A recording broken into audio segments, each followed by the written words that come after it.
HSC ও সমমানের পরীক্ষা ঘিরে জরুরি নির্দেশনা জারি করেছে ঢাকা মেট্রোপলিটন পুলিশ।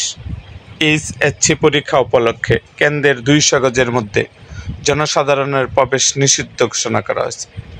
আজ সোমবার 23 June DMP commissioner Sheikh Mohammad Sajjad Ali স্বাক্ষরিত এক গণবিজ্ঞপ্তিতে এ তথ্য জানানো হয়। আগামী 26 জুন বৃহস্পতিবার থেকে সারা দেশে শুরু হচ্ছে এইচএসসি ও সমমানা পরীক্ষা।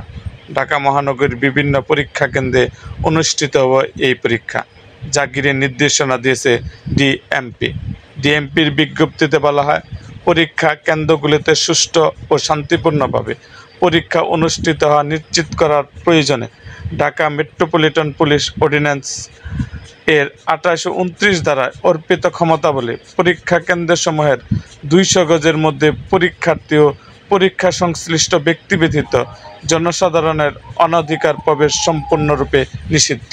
এই আদেশ আগামী 26 জুন থেকে পরীক্ষা অনুষ্ঠিত হওয়ার দিনগুলোতে পরীক্ষা চলাকালীন পর্যন্ত বলবৎ থাকবে বলে জানিয়েছে ডিএমপি।